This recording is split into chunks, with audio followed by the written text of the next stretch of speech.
wins the debate, an angel gets their wings. Andrew Wilkow and the Wilkow Majority. All right, phone lines 1-866-95-PATRIOT. You know what I like about the future prospects for Republicans in the House of Representatives? You don't find a lot of economic intellectuals on the American left. On the right, you got guys like Paul Ryan, you got guys like Representative Thad McCotter, who love to sit down and talk about economics from a non-emotional standpoint, and then just talk about economics as a science. Joining us on the program right now in studio. How many times is this for you? I think it's my hat trick today.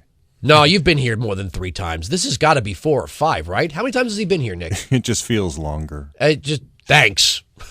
Thanks, Nick. Yeah. It's got to be. This has got to be at least the 4th time. Anyway, we saw that Boehner might support the president's tax plan. Is that because he also we want to see relief for the middle class, and we'll discuss tax cuts for everyone in a later time?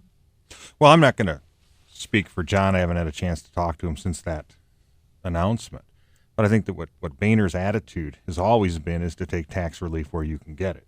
Yeah, wherever you take it, where you know. If you're in a majority, you can go for the tax relief that's necessary throughout the entire economy. But if the Democrats are putting forward honest, real tax relief at a lesser level, you still have to take that. I think that's what his position was.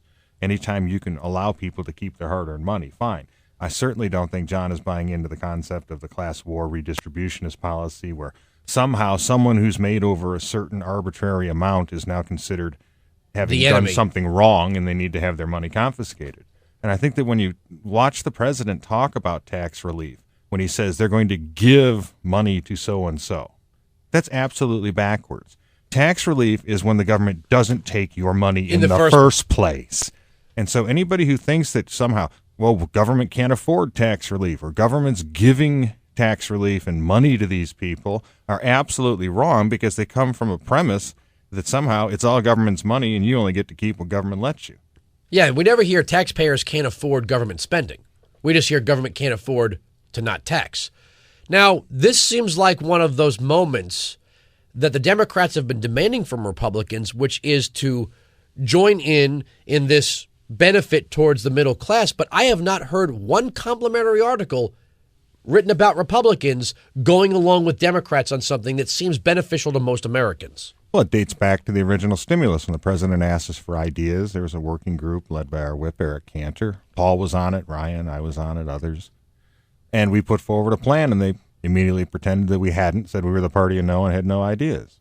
So this is nothing new. Republican ideas are not going to go get a fair hearing out in the quote-unquote mainstream media, which is fine, because I think the new media, the new voices like yours and others, help to get that message out. And we're just going to continue on that path. Now, if the Democrats have a real proposal, we'll look at it. But again, it just never quite seems to be what it appears on the surface. And how can Republicans be accused of obstructionism? Can you tell me which levers of power Republicans are holding, which committee chairmanships, which way that Republicans can, especially in the House of Representatives, how could you really stop Nancy Pelosi if she can unify all Democrats on something? Well, the rules of the House are designed so that the will of the majority prevails. What's happened in the recent past is it now has become the will of the majority party. That's a subtle distinction, but that's not how it was supposed to work.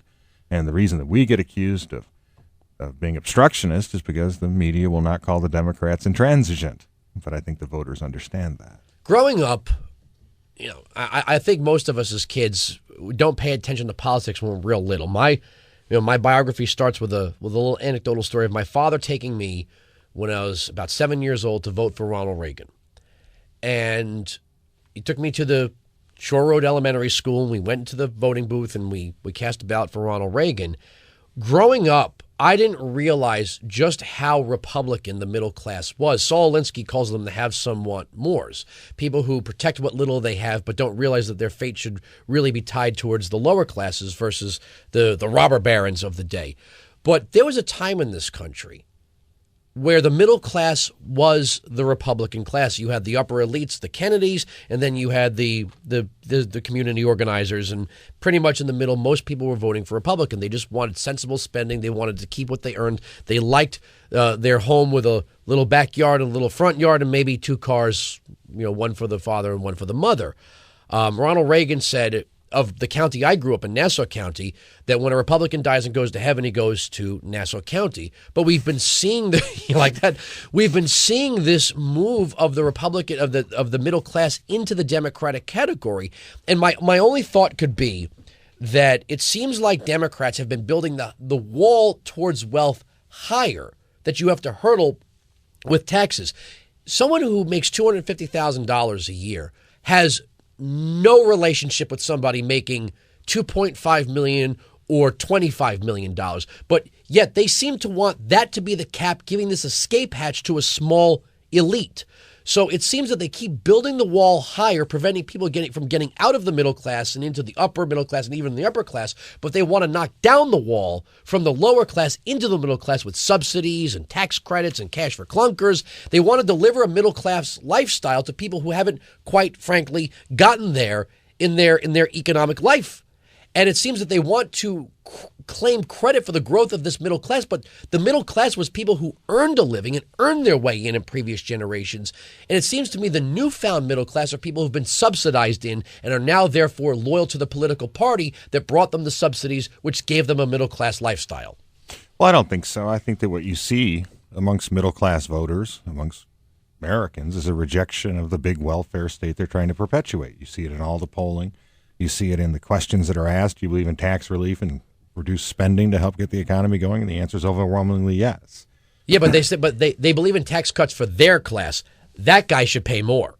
Well, that's because Republicans have always had a difficult time when you can have the Democrats demagoguing the issue.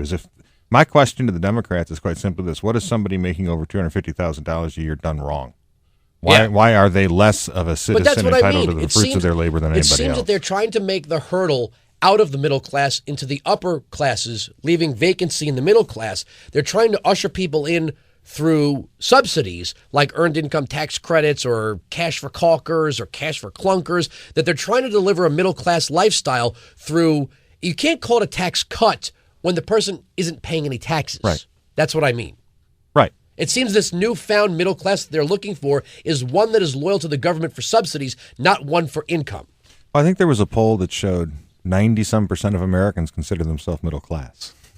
So, really? Yes. So it's really, again, it's an abstract concept of who is and who's not, and you can have different measurements of it. But look, the reason the middle class voted Democrat the last couple elections is quite simple. Republicans hadn't done what Republicans were supposed to do.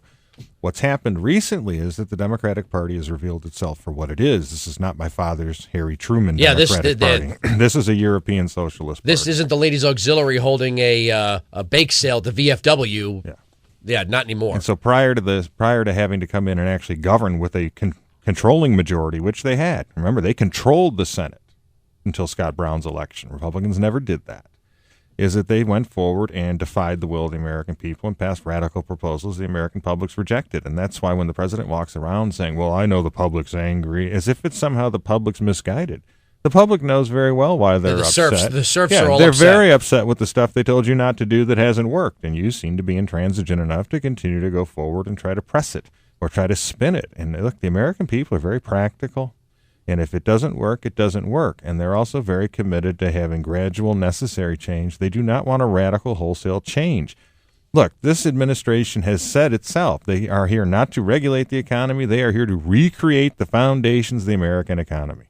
That is not what I heard in the campaign. That is not what American people expect from their subservient government. They expect that the American people will continue to grow and shape the foundations in the future of the American economy the way they have in the past, which has, despite its ups and downs, has been the most prosperous and equitable economy in human history. For this administration and the Democrats in Congress to actually say, we're going to recreate the American economy's foundations is crazy.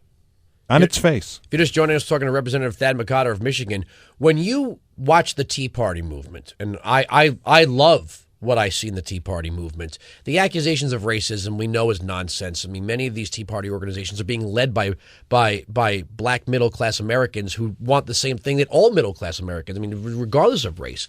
But they say, well, this is big money that's backing this. It's billionaires in the shadows, as opposed to the George Soros types that have been fueling Democrat organizations for the past 10 years, their big money in the shadows is okay. Supposed big money in the shadows anywhere else, that's an offensive.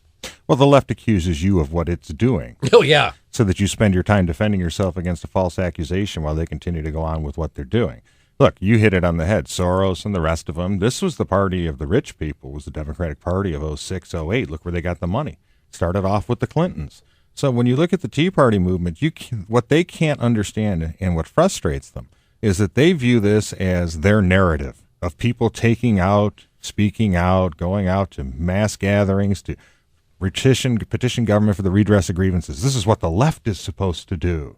Well, when you have conservatives of all political persuasions come out there, Republican, Democrat, Independent, when they come out and advocate against big government, that is actually stepping on the left, and they can't figure it out. So what do? They denounce it, they deride it, they slander it. They're trying to do everything they can because they've not been able to put forward that type of grassroots activity in the last, 20 years? I don't know. It's been a while.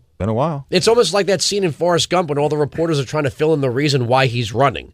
These Tea Party people are supposed to have some identifiable. No, they want less government. By less government, we know what less government means. That's it. It's not for, are you running for women's rights? Are you running for the homeless? No, we want less government. It's pretty simple. It's pretty basic. And the party of big government can't stand that.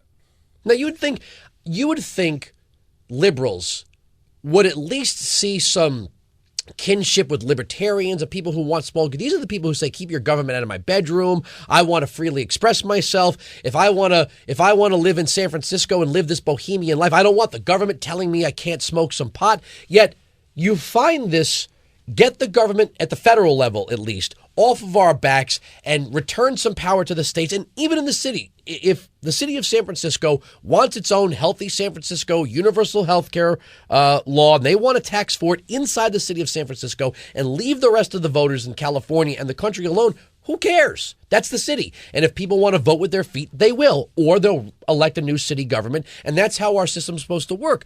But it seems that no, that's not what we want. We want to do what we want in San Francisco. Then when we run out of money, we go to Sacramento. When Sacramento runs out of money, we go to Washington. And we've got municipalities and counties and states doing this all over the place. And now we've got debt and deficit. Well, as Thomas Sowell called it, the vision of the self-anointed. Yes. Where they think that they know best how to run your life. And if you look at the proposals they put forward, the talk of recreating the American economy as if you're at some Harvard blackboard.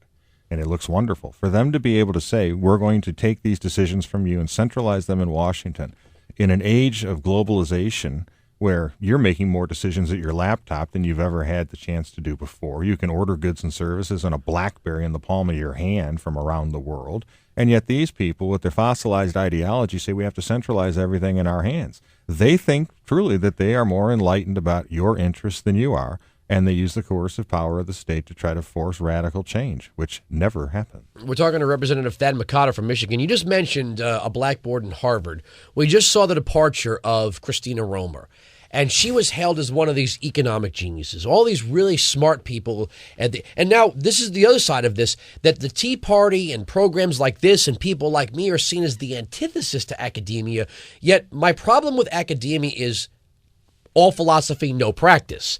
And when you have someone like Christina Romer or a couple of people at Harvard or Columbia or the president himself is pretty much an all theory, no practice kind of guy himself, when they build their economic models, now they're admitting they didn't see the recession coming and they really didn't know how to deal with it. And Christina Romer has left.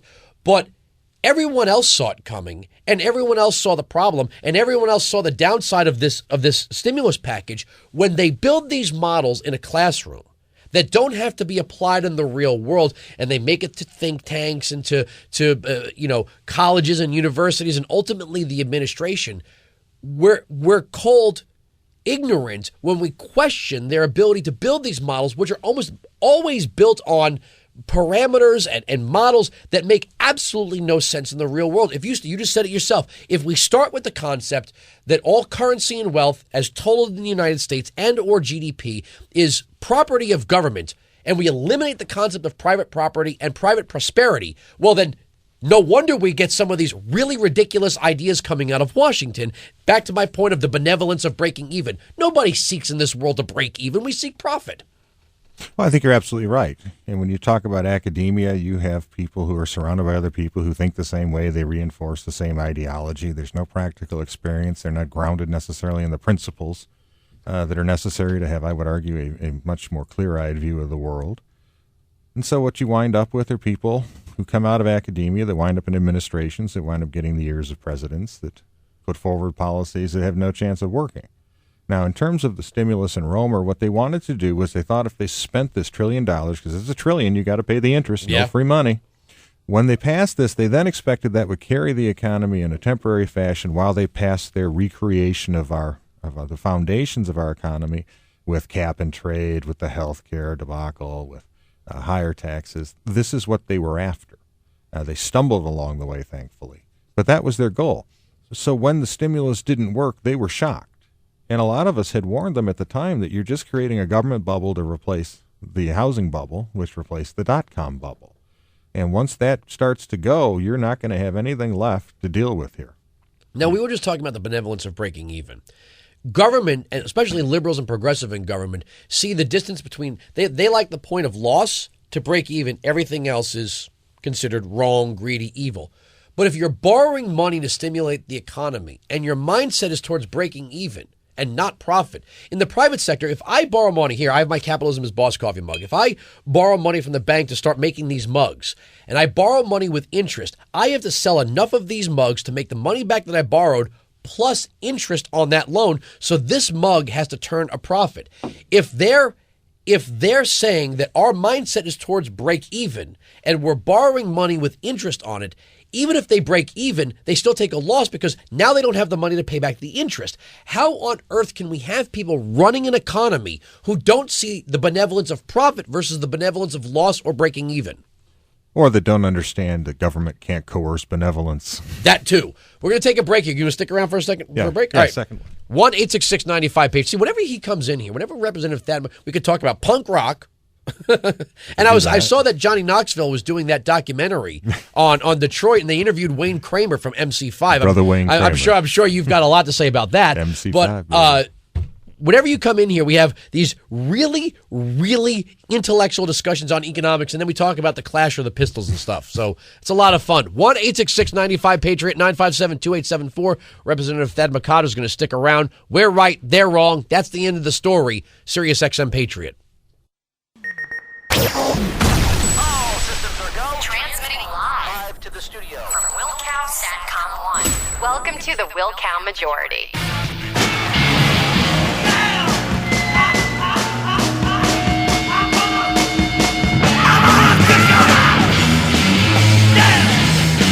Well, we can't have Representative Thad McCotter from Michigan without a little MC5. You know, Henry Rollins covered this for the Pump Up the Volume soundtrack with Bad Brains. Awesome cover, by the way. Now, this song pretty much laid the groundwork along with Iggy and the Stooges for what we know now as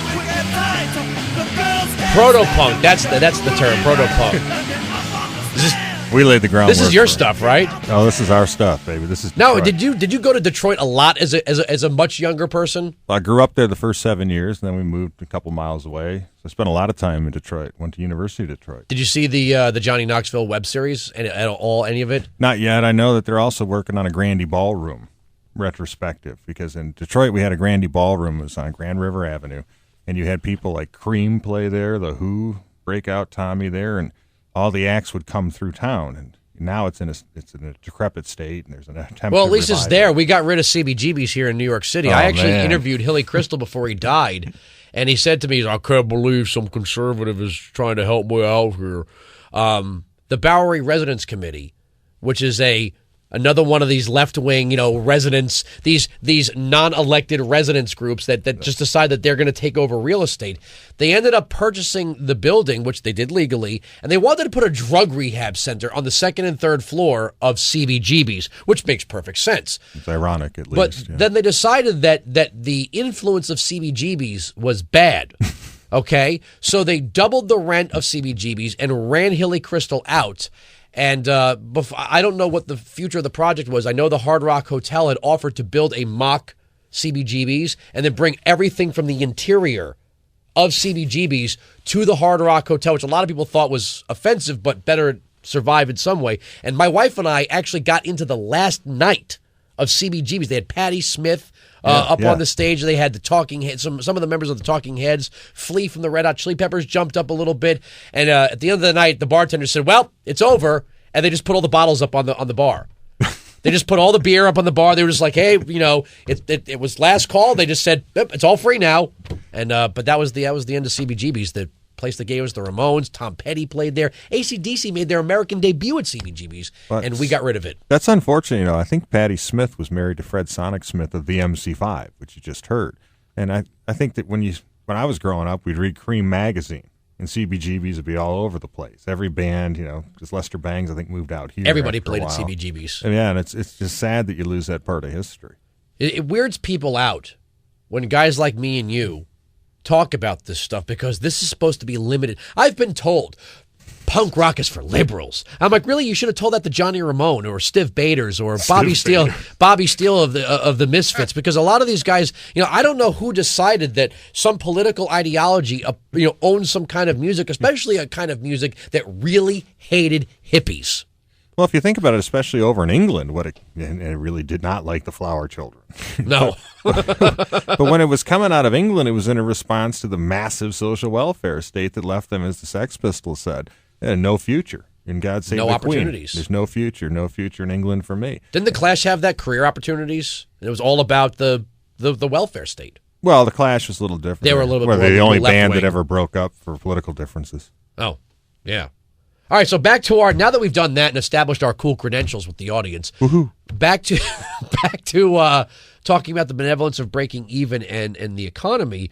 We were just talking off the air that James Cameron didn't make Avatar to break even on his production budget. He didn't sit around cooking up these little blue people. He didn't make Titanic. He didn't put Leonardo DiCaprio, on the edge of the Titanic with his arms outstretched saying, "I'm king of the world," simply to cover the production budget of that movie. And I couldn't find the quote in Economics in One Lesson by Henry Hazlitt, but Hazlitt writes, and other economists have written, that if you sort of redline around an industry and say we have to tax that because that is a necessity and people shouldn't profit from necessity. They should build it or create it or develop it or research it out of benevolence. The reality is people will find incentive in all of the things, products and services that don't have high taxes and regulation, like making movies. Yeah, you can imagine the scene in Hollywood where you'll have some big rich producer and you'll have a James Cameron or a director come in with a screenplay and said, now, the beauty of this screenplay is it's designed to break even. Yes, we're going to get investors here. Listen, we have this idea for a blockbuster, but we just want to break even. And they think that the stars should give back most of their compensation if it goes over. Because celebrities are really known to give up their multi-gazillion-dollar film contracts, just like pro athletes are. Yeah, that's right. They're playing for love of the game. It's their art. It's what they do. It's a part of them. And I think that what you should do is put into their contracts the fact that they can't make over a certain amount. If you take a percentage of the film and the film makes too much money, you should have to give that money back. I'm half flipping through the book. All right, I can't find the quote here, but it was just sort of that if you tax one segment of the economy based on the concept of providing necessities, whatever it is you want in largest supply will be in least supply because of the taxes. Whatever is the least necessary will be in the greatest supply because that will be where the capital investment goes. And when I hear Democrats talk about the evils of the pharmaceutical industry, I just want one Democrat to explain to me, how do you think the cure for an illness is going to become less expensive by you taxing it? Well, it's the politics of scarcity. You tax something, you get less of it. And when you look at the thing that is about corporations, I would really like people to start thinking about the fact that maybe some of them work for these corporations. Maybe You're talking on corporate radio right now. We're Sirius XM Satellite Radio Corporation. But there are S-corps. There are a whole bunch of them. A lot of mom-and-pop shops have to file as corporations. You even have multinational corporations that have a whole lot of Americans working for them that aren't just sitting up in a corporate boardroom, that go all the way throughout the company. And so for an administration or for anyone to say it's corporate America that's the problem, number one, they run the risk of being hypocritical because they sure did take a lot of support from them on the Democratic side. But when you look at it, you're attacking institutions that employ Americans, and to me, it strikes me that if people work in a corporation would realize that, let's say the government wants to have higher corporate taxes. If you got a revenue sharing plan or a profit sharing plan, that's coming right out of your pocket. And if your pension's invested with a corporation that's making less money, your pensions are making less money. Yeah, they're not insidiously evil entities. Now, we believe in regulating the excesses. That's fine.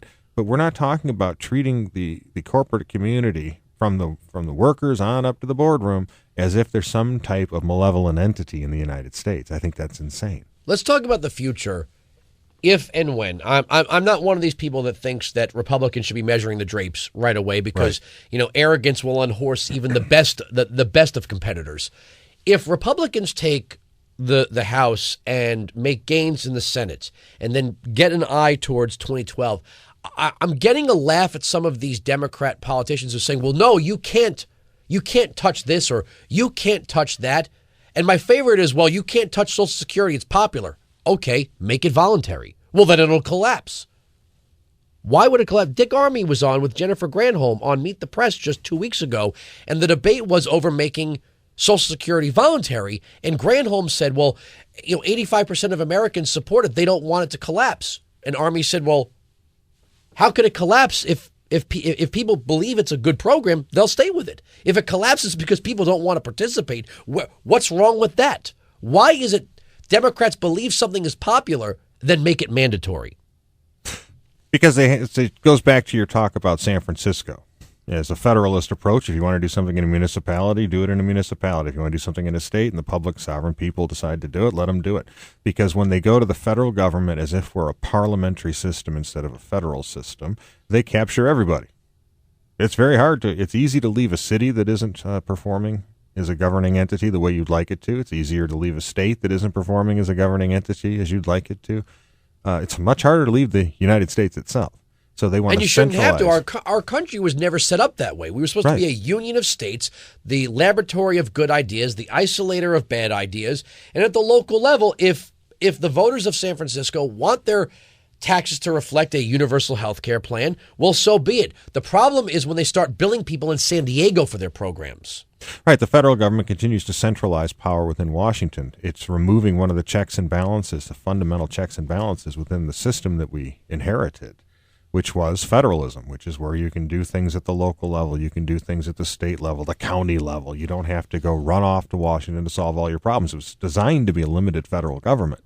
And as de Tocqueville noted, and I think I said on your show before, the true strength of America that he found was our voluntary organizations at the community level that kept democracy and our Republican form of government functioning, where the hand of government coercion was not necessary to get Americans to band together into an activity.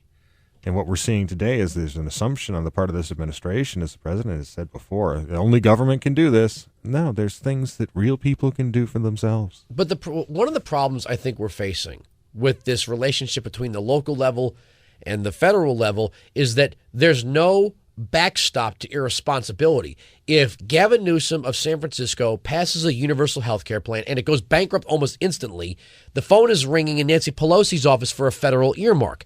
And this happens in every single congressional district. You have local mayors or county executives or school board presidents that make politically popular on the surface sounding decisions.